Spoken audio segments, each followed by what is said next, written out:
كي دايرين؟ لاباس عليكم؟ كنتمنى تكونوا بخير وعلى خير، ونلقاكم هذا الفيديو باحسن الاحوال.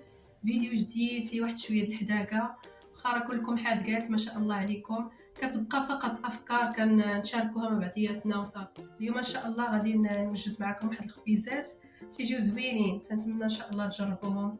الخبيزات تيجيو قطنيين بالزرالع، تيجيو زويونين ان شاء الله. نبداو على بركه الله. عندي كيلو ديال الطحين، فرينه،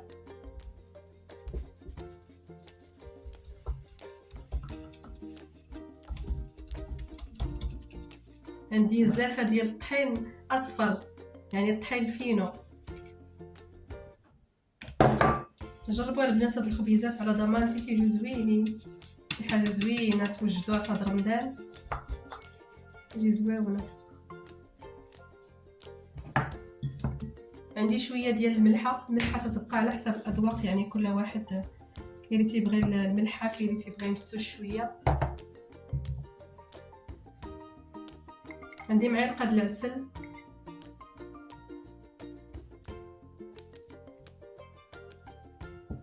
تنديروا العسل غير باش يجي محمر، تيجي زوين. خميره بودره، مع هذا البرد تندير انا البودره وتندير خميره معجونه. عندي معلقه د الخميره معجونه. حاولوا البنات تبعدوا الخميره على الملحه باش ما يحيدش ليها المفعول ديالها. عندي معلقه ديال الزيت باش يجي شويه رطب، ولو انه راه تيجي زوين هذا الخبز، غير جربوه.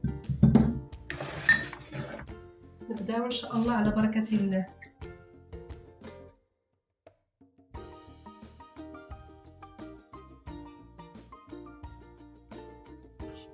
من بعد البنات ما عجنت العجينه ديالتي وجمعتها، دلكتها مزيان، حصلت على هاد العجينه هذه. ما تكونش البنات قاصحه، خاصها تكون رطبه، يعني باش يجيكم الخبز قطني يجي زوين.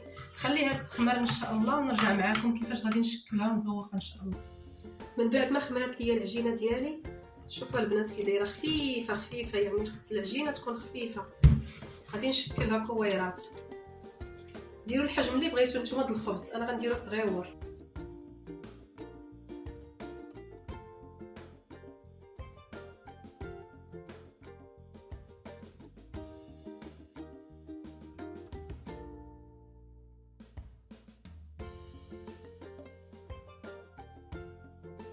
من بعد ما كملت العجينه ديالي لويتها على شكل كويرات، انا سنحتاج الماء. عندي الماء درتو فواحد الطبسيل غارق شويه، وعندي السميده، يعني تقدروا ديروا اي حاجه. عندي هنا الزرالع، يعني فيها الزريعه الكحله، وفيها زريعه بيضاء، فيها زريعه خضراء، يعني فيها 3 النواه. وعندي الزنجلان. تنتمنى يكون الفيديو واضح، يعني باش تفهموني اكثر. عندي الزيت، ضروري البنات الزيت باش تدهنوا يديكم، حيت العجينه ما فيها لا طحين لا والو، يعني باش ما يلصقش لكم. تندهن يديا، تنشد العجينه اللي لويت، تنخبطها من هنا من اللور، تندير يديا من اللور هكا. عندي الطبسيل ديال الماء، تندير الماء، تندير هكا الخبز اللي شديته من اللور، تنديرو هكا في الماء. من بعد تندوزو في السميده.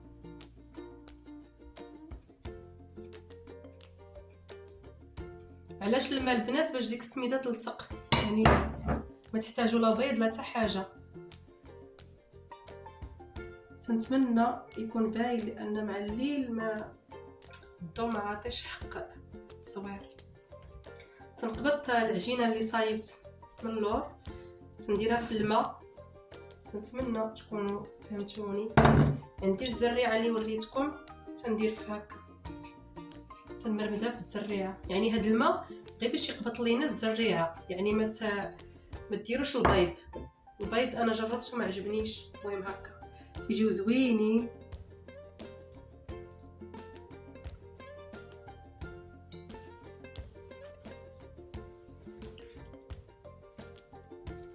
ضروري نديرو لها هكا، حيت هذه غتجي من التحت، يعني ما غتبانش. ملي غادي تخمر العجينه ما غاديش يبان. تنديرو الماء، ما بغاش الماء يدير سميتو عفوا الحليب. انا درت الزنجلان دابا، جربوهم البنات والله الا تيجيو فنين. تنشريهم بالثمن، هذا الخبز تناخذوه بالثمن من برا من المخابز، اللهم نصايبوه في الدار. هذه درت فيها الزنجلان. كسرتو ديال الزريعه، انا تيحمقني الخبز ديال الزريعه، تيجي غزال. مازال غندير معكم الخبز ديال الزرع، حتى هو تيجي زوين صحي، يعني الناس مساكن اللي ما تيبغيوش الطحين الابيض. غادي ندير معكم الخبز ديال القمح الكامل ان شاء الله.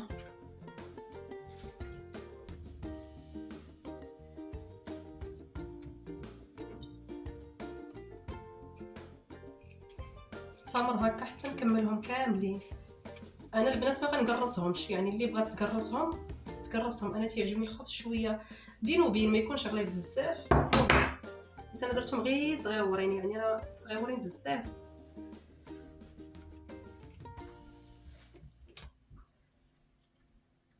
خصكم شويه د الخاطر، اي حاجه بغيتوها تجيكم زوينه خصكم ضروري تعطيوها الخاطر.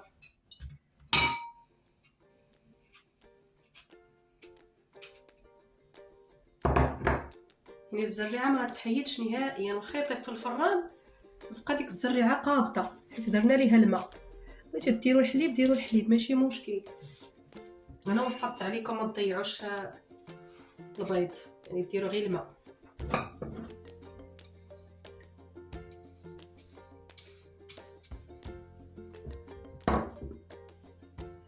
نكملهم كاملين ونرجع معكم. من بعد ما كملت الخبيزات ديالي، شوفوا كي جاوا البنات صراحه زوينين. من غيطيبوا غيزيدوا اكثر يزيانوا حيت غيتحمروا. غادي ناخذ الموس وغادي نفلحهم، يعني غادي ندير جوج فلحات هكا، جوج نفلحهم وصافي، يعني باش يجي زوين. المهم خبز ديال المخابز اللي تاخذوه بالثمن، وجدوه في داركم يطلع لكم رخيص وتتعرفوا حتى شنو تاكلوا.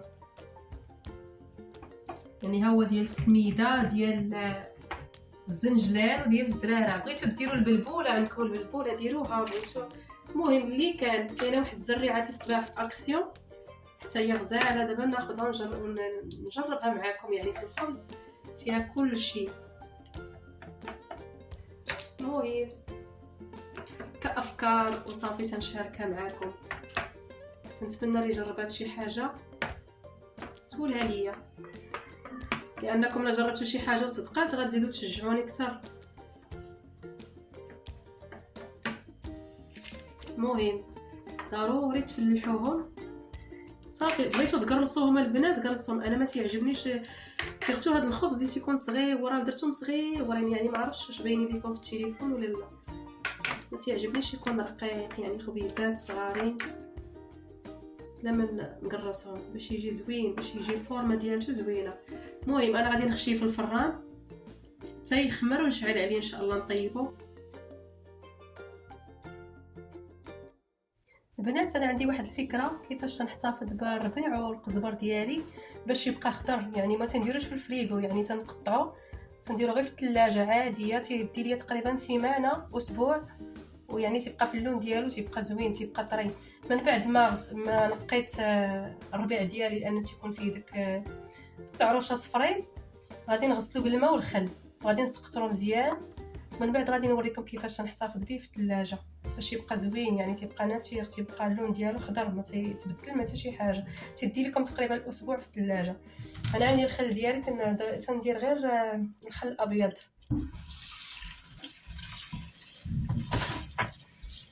انا تنغسلو مزيان البنات، تندير ليه الخل اصلا راه تيعقم لينا كلشي. اذا درنا ليه الخل تيحافظ على اللون ديالو، يعني تزيد الخضور داك اللون الخضر ديالو تيحافظ عليه.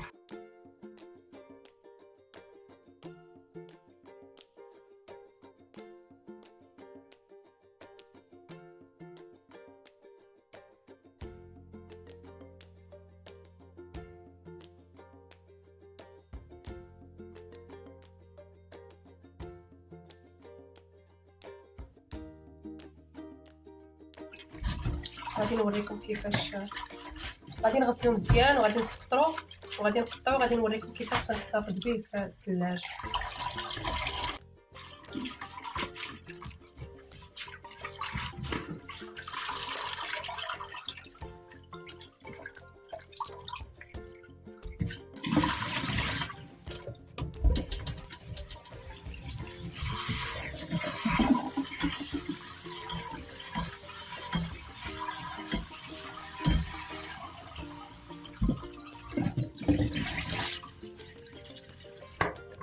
خليه يتسقطر البنات مزيان.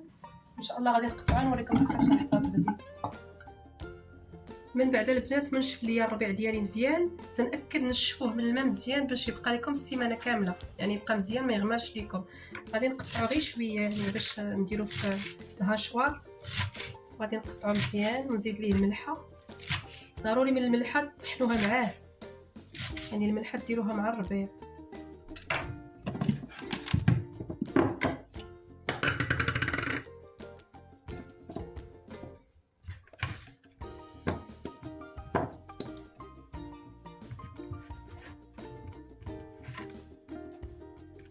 ضروري نديرو الملحه، ما تكثروش بزاف الملحه.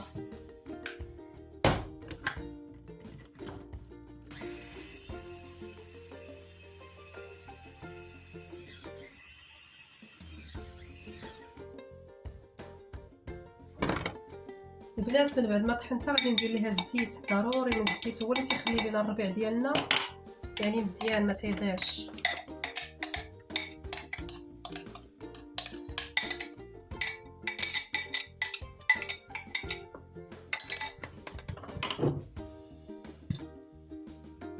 دير واحد الكميه ديال الزيت صافي وخليه.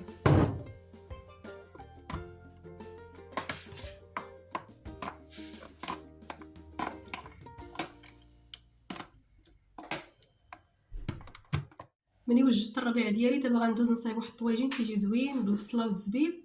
نبداو ان شاء الله على بركه الله. تنحتاج الدجاج ديالي انا راه ديجا غسلته بالحامض والملحه وصفطرته مزيان. عندي واحد 3 ديال البصيلات، عندي الحامض مصير. البنات انا الحامض راني تنرقدو راسي يعني بوحديتي ما تنشريهش.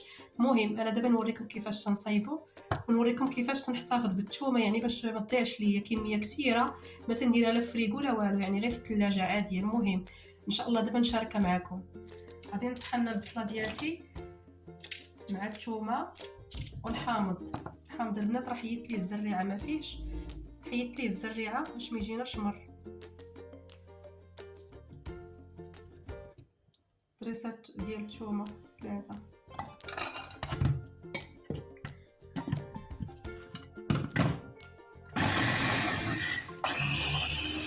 غادي نوجد الطاجين ديالي. غندير الدجاج،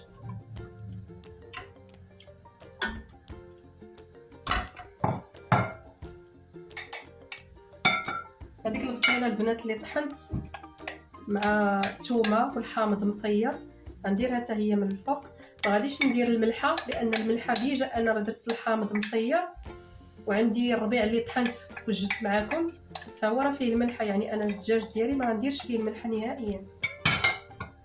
غادي ناخذ الربيع اللي وجدت معكم،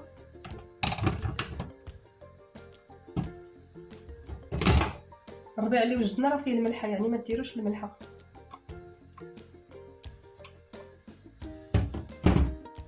صافي البنات غادي ندوز. عندي سكنجبير، البزار، شويه ديال الخرقوم. انا تنقلل البزار وتندير الهريسه. الهريسه تجي واعره في الدجاج، ما ديروش سميتو ما ديروش البزار بزاف، نديروا الهريسه. الهريسه تجي زوينه.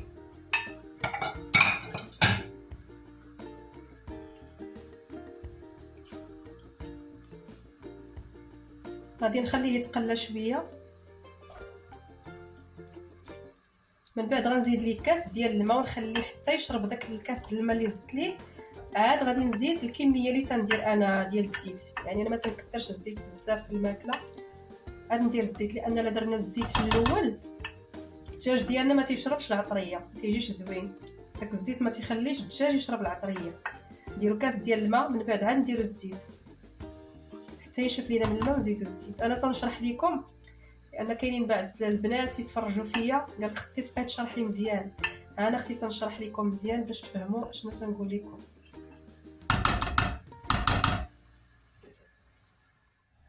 من بعد ما تشحر ليا الدجاج ديالي غادي نزيد ليه دابا الماء ونخليه حتى يشرب هذا الكاس هذا ديال الماء. عاد غادي نزيد ليه الزيت.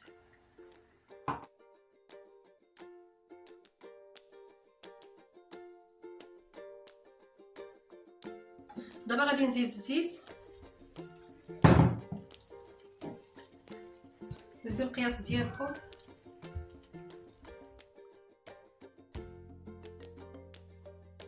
انا غندير الطاجين ديالي بالبصله والزبيب، تيجي زوين. الزبيب انا ديجا غسلته، كنت ديجا مفزقاه في الماء.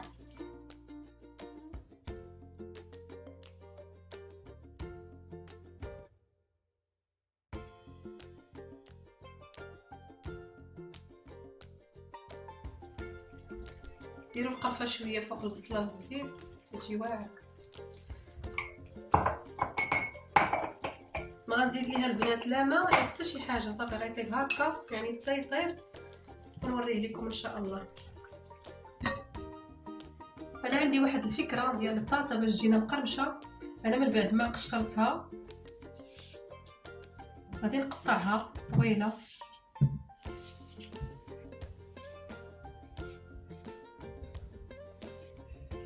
كاين اللي تيبغيها رقيقه كاين اللي تيبغيها غليظه. انا تعجبني شويه ما تكون غليظه ما رقيقه.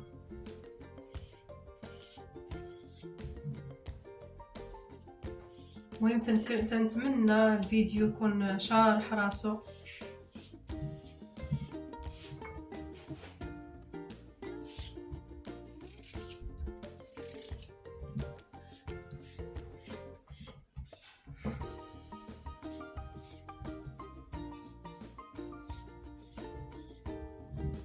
مهم من بعد ما كملت البطاطا ديالتي قطعتها طويله، تناخذ الملحه. مهم الملحه واخا تكثروها ما تخافوش منها لان من بعد غتصفيوها. تناخذ الخل. الخل هو اللي تيعطي هذيك القرمشه منين تنقليوها. يعني خديت الخل درته مع الملحه، من بعد غادي نزيد الماء فوق بطاطا، غادي نخليها يعني الوقت اللي خليتوها غتجي زوينه. انا غادي نخليها شويه يعني الماء مع الخل والملحه وعاود نسقطرها ونقليها. تجي زوينه صدقونا البنات، تجي غزاله، تجي بحال ديال المطاعم، تجي مقرمشه. مهم جربوها ان شاء الله غادي تعجبكم، سيرسو الوليدات الصغار. من بعد البنات ما سقطرتها يعني سقطرتها من الماء اللي رقدتها فيه من قبل، ما تعاودوش تشلوها. يعني حنا المهم عندنا باش تقلب هذاك الخل ديالها، ولكن خصكم ضروري تنشفوها. الا نشفتوها من الماء غتجي زوينه.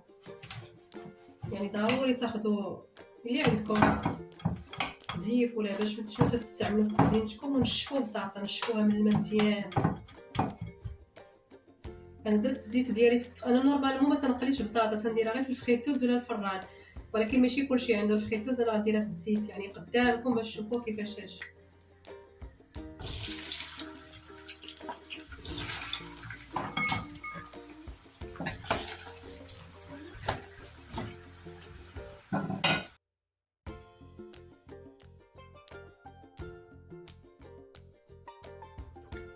من بعد ما كملت الشغل ديالي كتبقى لي واحد شويه ديال الوقت، غادي نوجد معكم كيفاش نحتفظ بالفواكه ديالي لرمضان يعني باش ديري العصير. عندي الليمون انا ديجا راني عندي حيت عندي كميه كثيره ديجا قشرته. غادي نقشر الليمون نحيد ليه القشره كامل هو والحامض. يعني الا اعتمدتوا هذا العصير في رمضان احسن لكم ما تبقاو تاخذوا الليمون وتعصروه تاخذوا 2 كيلو تخرج لكم غير شويه. المهم هذا راه زوين وتيخرج كميه كثيره. حيدوا لي هاد نقصوا شويه هاد الجلده البيضاء.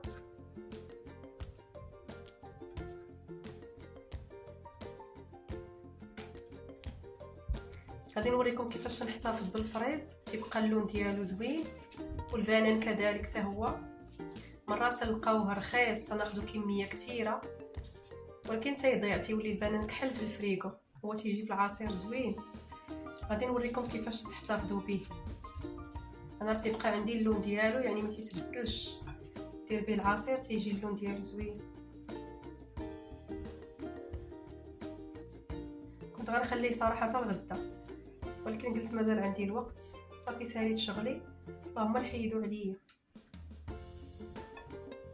عندي الحامض انا حيدت ليه القشره حكيتها تنخليها الكيكه. المهم غادي نحيد ليه هاد القشره البيضاء، ديك القشره الصفراء حكيتها، مي القشره البيضاء غادي نحيدها.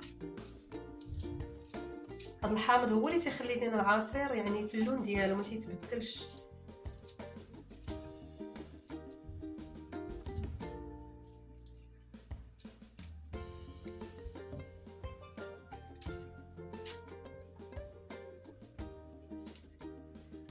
ضروري نحيدوا ليه القشره، ومن بعد خصنا نقيوه ضروري من الزريعه اللي تتكون فيه عندك الحامض والليمون.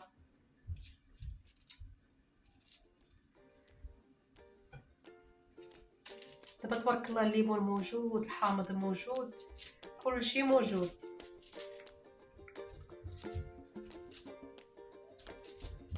اللهم ديروا عصير يكون مزيان تشربوه في الدار.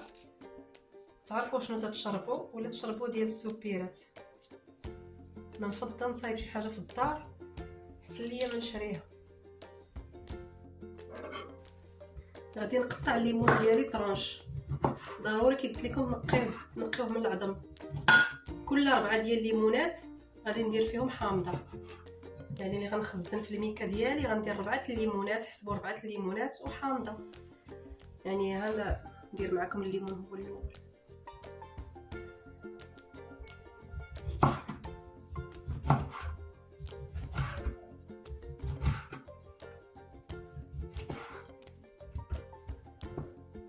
ديروه في المجمد تيجي ساهل بلا ما تبقاو تضربوا تماره عصره ولا.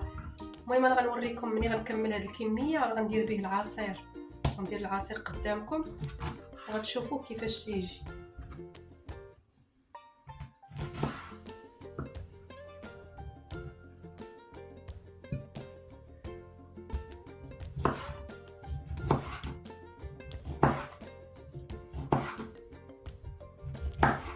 انا هذا سبحان الله ما فيهش العظم من داخل، مي راه كاين اللي تيكون فيه العظم.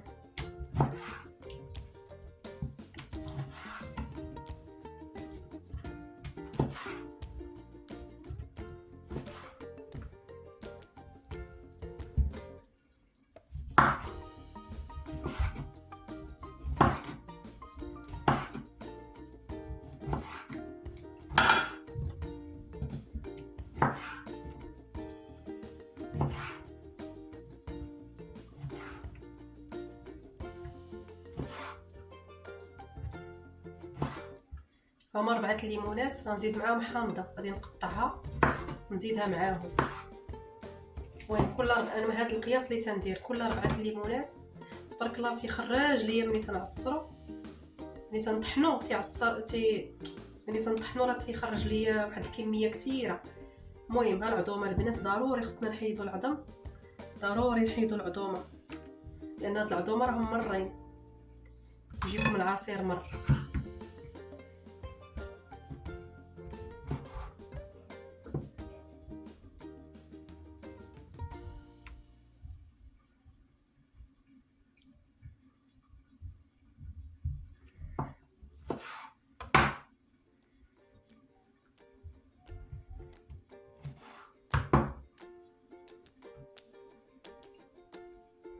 من بعد ما قطعت 4 الليمونات وحامضه غادي نديرهم في الميكا بلاستيك باش نديرهم في المجمد.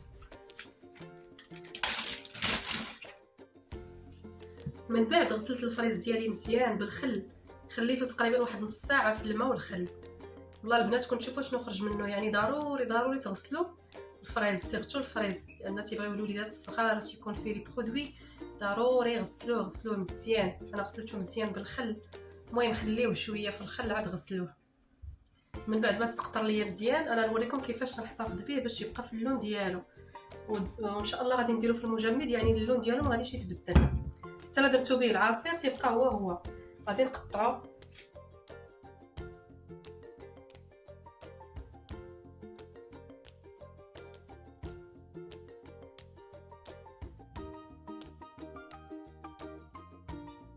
قطعته. غادي ندير ليه حامض، ضروري البنات الحامض واحد 3. انا عندي هنا نص كيلو ديال الفريز، غادي ندير ليه 3 المعالق ديال الحامض. حركوه مزيان في الحامض، بقاو تحركوه مزيان حتى الحامض يدخل مع الفريز، يعني يتلبس يعني الحامض يتخلط هكا مع الفريز مزيان. تخليه واحد شويه وعاد يمكن لكم ديروا الكميه اللي بغيتو نتوما في المجمد، ديروها في بلاستيكه ديروها في المجمد.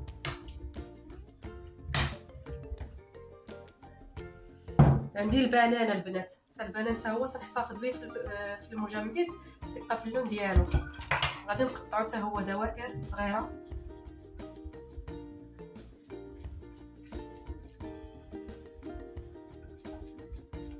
اسمحوا لي على الصوت ديالي ودعيو معايا، البرد هلكني الحمد لله على كل حال. واللي مريض الله يشافيه، المريض الله يشافيه يا ربي.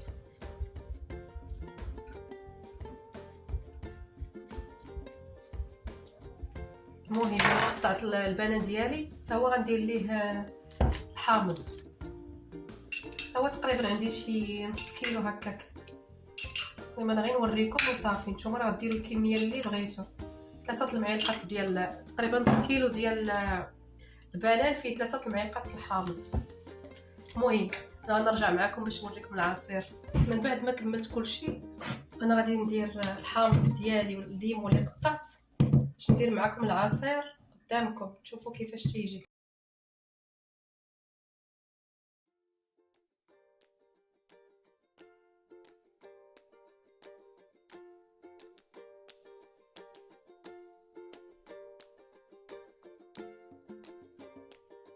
انا غادي نصفيه قدامكم، يعني غادي نصفيه. عندي بانيو، عندي واحد البانيو بحال هكا، بانيو صغير.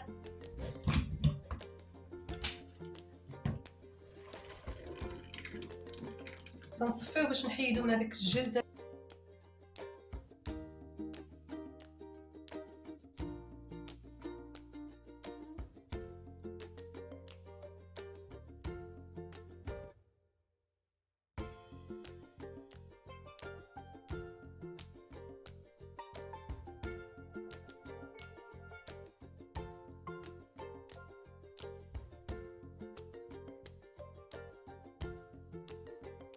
دابا غادي ندير العصير ديالي، غادي نرجعو الكاس ديالي اللي غنطحن فيه.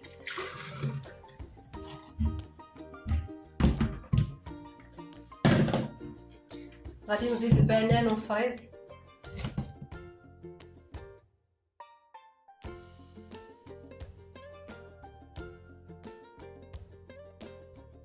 من بعد ما كملت الروتين ديالي البنات اليوم ان شاء الله كلشي جا زوين، كلشي جا يعني في المستوى. نتمنى ان شاء الله تجربوهم. المهم الطواجن ديالنا بالبصله والزبيب ها نتوما كتشوفوا جا واعر. الخبيز ديالنا كذلك اللي عجنت قدامكم ها نتوما تشوفوا كي جا بحال القطن، يعني جا زوين بزاف. نتمنى تجربوه. بطاطا فريت اللي وجدت قدامكم، عطيتكم نصائح اللي ديروا ليها كيفاش تجي مقرمشه، يعني تجي زوينه ما شارباش الزيت. واخيرا العصير اللي وريتكم، يعني عصير اقتصادي ان شاء الله تجربوه في رمضان. درت 4 الليمونات وحامضه، يعني شوفوا الكميه اللي خرج ليا ما شاء الله. وتيجي يعني ثقيل، تيجي زوين يعني.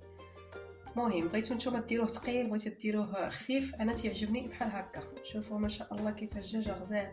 نتمنى ان شاء الله تجربوه ويعجبكم وبصحه والراحه. وما تنساونيش من لي لايك والكومونتيرات، وشكرا بزاف على خطيكم.